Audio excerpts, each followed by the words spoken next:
Hello दोस्तों, मैं आप लोगों के लिए एक नई एनिमे सीरीज को एक्सप्लेन करना स्टार्ट कर रहा हूं, जिसकी स्टोरी एपोथेसिस एनिमे की तरह ही बहुत अच्छी होने वाली है। So I hope you guys enjoy this episode. Episode के स्टार्टिंग में हमें डीमन एम्परर का सीन दिखाते हैं, जो इंसानों की दुनिया में आने की कोशिश कर रहा होता है। इधर इंसानों की दुनिया में जाने वाले पोर्टल पर इम्पीरियन जियानुओ गार्ड कर रहा होता है, जिसे देख करके डीमन एम्परर कहता है कि मैं जानता था कि इंसानों की दुनिया में जाना आसान नहीं होगा, इसलिए वह जियानुओ के ऊपर अटैक करना स्टार्ट कर देता है। तब हम देखते हैं कि डीमन एम्परर की कल्टीवेशन ज्यादा होने की वजह से वह जियानुओ के सारे अटैक्स को बहुत ही आसानी से डॉज करके उसे डिफेंड कर रहा होता है। तभी जियानुओ अचानक से डीमन एम्परर से कहता है कि मैं तुम्हें इंसानों की दुनिया में नहीं जाने दे सकता हूँ, और इसके साथ ही वह फिर से अपनी कल्टीवेशन का इस्तेमाल करते हुए डीमन एम्परर पर अटैक करने लगता है। लेकिन हम देखते हैं कि डीमन एम्परर की कल्टीवेशन इतनी ज्यादा होती है कि जियानुओ के किसी भी अटैक का उसके ऊपर कोई खास फर्क नहीं पड़ता है। इसी बीच अचानक से डीमन एम्परर जियानुओ को पकड़ करके नीचे पटक देता है, जिसकी वजह से हम देखते हैं कि जियानुओ की हालत काफी ज्यादा खराब हो जाती है। यह देख करके डीमन एम्परर इंसानों की दुनिया में जाने के लिए निकल जाता है। इधर जियानुओ उसे रोकने के लिए अपने अंदर किसी तरह की पावर को एक्टिवेट करता है, जिसकी वजह से उसकी कल्टीवेशन काफी ज्यादा बढ़ जाती है।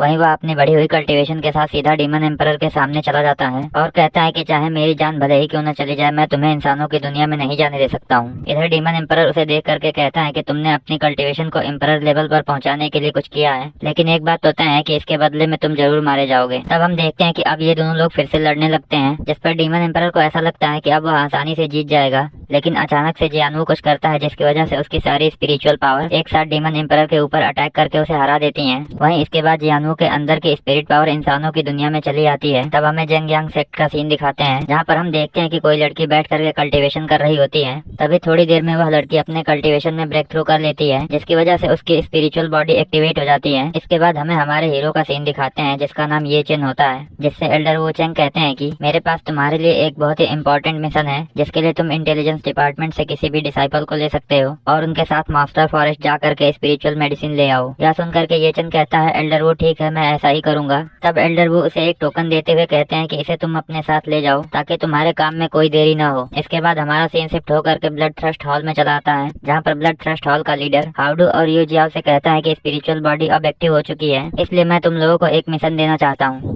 तभी हमें किंगयुन सेक्ट का सीन दिखाते हैं, जहाँ पर हम देखते हैं कि कोई लीजी को भी यही करने के लिए कहता है। इसके बाद हमें हैंग्यू सेक्ट का सीन दिखाते हैं, जहाँ पर चू जुआन को भी पता चल गया होता है कि एक्चुअल में स्पिरिचुअल बॉडी एक्टिव हो चुकी है, जिसकी वजह से अब तीनों सेक्ट की पावर अनबैलेंस होने वाली है। तब थोड़ी देर बाद हमें दिखाते हैं कि ये चेन दो डिसाइपल्स के साथ में मेडिसिन लेकर के वापस आ रहा होता है। तभी जाओ कैंग कहता है कि सीनियर, अब हम लोग अपने जेंगयांग सेक्ट के माउंटेन के बीच में आ गए हैं, जिसकी वजह से मुझे नहीं लगता कि अब हमें चिंता करने की जरूरत है। लेकिन हम देखते हैं कि यह सुन करके ये चेन गुस्से में आ जाता है। तब उसे देख करके जाओ कैंग कहता है कि ठीक है, अब मैं ऐसा कुछ नहीं कहूंगा। तभी हम देखते हैं कि अचानक से इनके ऊपर कोई अटैक कर देता है, जिस पर ये चेन चारों तरफ देखने लगता है कि आखिर में उनके ऊपर किसने अटैक किया है। इस पर हम देखते हैं यह किंगयुन सेक्ट से लीजी होता है। तभी लीजी कहता है कि तुम लोग जो कुछ भी लेकर के वापस जा रहे हो उसे मुझे दे दो, नहीं तो मैं तुम लोगों को जान से मार दूंगा। इधर ये चेंग देखता है कि लीजी और उसके बीच में बहुत ज्यादा कल्टीवेशन का डिफरेंस है, लेकिन तभी हम देखते हैं कि लीजी फिर से अटैक करना स्टार्ट कर देता है। लेकिन हम देखते हैं कि ये चेन उससे कल्टीवेशन में काफी पीछे होने के बाद भी उसके अटैक्स को डिफेंड करने की सोचता है, पर हम देखते हैं कि ये चेन का कोई भी अटैक लीजी को हिट नहीं कर पाता है, जिसकी वजह से लीजी उसे बुरी तरह से पीटता है। इधर जाओकिंग ये चेन को पिटता हुआ देख करके लीजी से कहता है कि सीनियर, आपको जो चाहिए वो मेरे पास नहीं है, वह तो सीनियर ये चेन के पास है। तभी हम देखते हैं कि अचानक से ये चेन फिर से लीजी के ऊपर अटैक कर देता है। तब इस मौके का फायदा उठा करके जाओकिंग वहाँ से चला जाता है। इस पर ये चेन फिर से अपनी कल्टीवेशन का इस्तेमाल करते हुए वहाँ पर एक दूसरी टेक्निक का इस्तेमाल करता है और कई सारे स्पिरिचुअल शॉट्स का अटैक लीजी के ऊपर कर देता है। लेकिन हम देखते हैं कि लीजी उस अटैक को डिफेंड करने के बाद ये चेन के ऊपर इतना पावरफुल अटैक करता है कि उसकी हालत खराब हो जाती है। तब लीजी उसके पास जाकर के उससे कहता है कि तुम जल्दी से स्पिरिचुअल मेडिसिन को मुझे दे दो, ताकि मैं उसका इस्तेमाल करके खुद की कल्टीवेशन को बढ़ा सकूं। यह सुन करके ये चेन कहता है कि शायद तुम्हें अभी तक पता ही नहीं चला, क्योंकि वह मेडिसिन तो मेरे पास है ही नहीं। इस पर हमें एक फ्लैशबैक दिखाते हैं, जिसमें हम देखते हैं कि जब ये चेन ने लीजी के ऊपर अटैक किया था, उसी समय उसने उस मेडिसिन को जाओ कैंग को दे दिया था। इधर यह जान करके लीजी काफी ज्यादा गुस्से में आ जाता है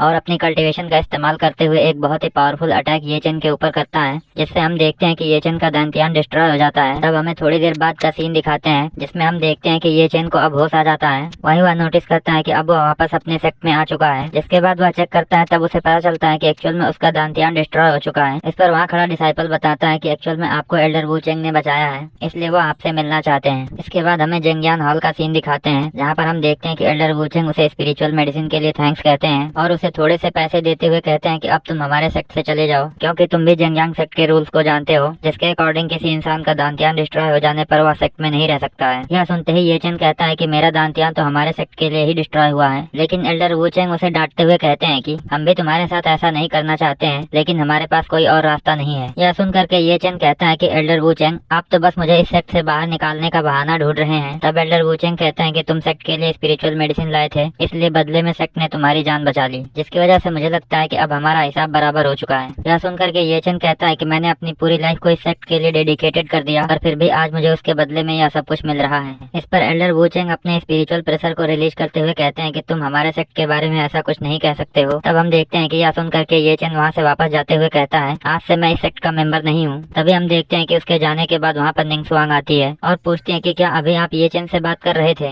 इस पर एल्डर वुचेंग निंगसुआंग से पूछते हैं कि क्या तुम्हारी स्पिरिचुअल बॉडी स्टेबलाइज हो गई है। लेकिन निंगसुआंग उनसे दोबारा पूछती है कि क्या यहाँ पर ये चेन आया था। तब एल्डर वुचेंग उससे कहते हैं कि उसका दांतियान डिस्ट्रॉय हो चुका है, इसलिए अब वह हमारे जिंगयांग सेक्ट में नहीं रह सकता है। इस पर हम देखते हैं कि निंगसुआन उससे मिलने के लिए जाने लगती है। तब एल्डर वुचेंग उसे रोकते हुए कहते हैं कि मैं जानता हूँ कि तुम और ये चेंग काफी ज्यादा करीब थे, लेकिन इस वजह से तुम उसके साथ नहीं जा सकती हो। वहीं तुम्हारी स्पिरिचुअल बॉडी अब स्टेबल हो चुकी है, जिसकी वजह से शायद तुम एक दिन इमॉर्टल भी हो जाओ। लेकिन ये चेन का दांतियान अब डिस्ट्रॉय हो चुका है, जिसकी वजह से अब वह आगे कल्टीवेशन नहीं कर सकता है। इधर हमें ये चेन का सीन दिखाते हैं, जो अभी भी सेक्ट से बाहर जा रहा होता है। वहीं वह वापस जाते हुए सोच रहा होता है कि मैंने सालों तक इस सेक्ट के लिए काम किया है, लेकिन आज बदले में मुझे इस सेक्ट को छोड़ करके जाना पड़ रहा है। इधर एल्डर वुचेंग निंगसुआंग से कहते हैं कि मेरे ख्याल से अब तुम्हारे लिए ये चेंग एक ठीक लड़का नहीं है। इस पर हम देखते हैं कि यह सब कुछ सुनने के बाद भी निंगसुआंग दौड़ते हुए ये चेन से मिलने के लिए जाने लगती है। तब एल्डर वुचेंग उससे कहते हैं कि क्या तुम्हें ये चेन की परवाह नहीं है। तब हम देखते हैं कि यह सुन करके निंगसुआंग वहीं पर रुक जाती है। यह देख करके एल्डर वुचेंग उसे आगे बताते हैं कि उसकी स्पिरिचुअल बॉडी की वजह से उसे कई सारे दूसरे लड़के मिल जाएंगे। वहीं दूसरी तरफ हमारे सेक्ट के दुश्मन तुम्हें जान से मारने की कोशिश करेंगे, और अगर उन्हें पता चलता है कि तुम्हारा पार्टनर एक ऐसा इंसान है जो कल्टीवेशन तक नहीं कर सकता है, तो तुम ही बताओ कि वे लोग उसके साथ क्या करेंगे। इधर हम देखते हैं कि ये चेन अब सेक्ट से बाहर पहुंच चुका होता है। वहीं सेक्ट के डिसाइपल अभी भी उसी के बारे में बात कर रहे होते हैं, लेकिन ये चेन सोचता है कि वह सेक्ट से जाने से पहले निंगसुआंग से नहीं मिल पाया। तभी हम देखते हैं कि वहाँ पर जाओ कैंग आ जाता है और कहता है कि मुझे डर था कि कहीं मैं तुम्हें गुड बाय ना बोल पाऊँ। इस पर ये चेन जाओ कैंग के पास के टोकन को नोटिस करता है और देखता है कि एल्डर वुचेंग ने ये चेन के पोजीशन को उसे दे दिया है, इसलिए वह बिना जाओ कैंग से उलझे वहाँ से जाने की सोचता है। पर हम देखते हैं कि जाओ कैंग जानबूझ करके उससे उलझने लगता है और कहता है कि सीनियर ये चेन, मैं तो आपको गुड बाय बोलने आया था। यह सुन करके ये चेन कहता है कि मैं बेवकूफ नहीं हूँ, मैं जानता हूँ कि तुम यहाँ पर शो ऑफ करने आए हो, इसलिए मेरे ख्याल से तुम्हें मेरे सामने से हट जाना चाहिए ताकि मैं तुम्हें ह्यूमिलिएट न करूँ। यह सुन करके जाओ कैंग हंसते हुए कहता है कि ये चेन, तुम्हें क्या लगता है कि तुम अब भी पुराने वाले ये चेन हो। इसके बाद हम देखते हैं कि अब जाओ कैंग ये चेन को पीटना स्टार्ट कर देता है, इसलिए तुम्हें ऐसे बात नहीं करनी चाहिए। इस पर हम देखते हैं कि यह सुन करके ये चेन उसे अपने मार्शल आर्ट्स का इस्तेमाल करते हुए पीट देता है। तब हम देखते हैं कि जाओ कैंग ह्यूमिलिएट होने की वजह से सीधा ये चेन को जान से मारने के लिए आगे बढ़ता है, लेकिन हम देखते हैं कि इसी बीच वहाँ पर निंगसुआंग आकर के उसे रोक देती है।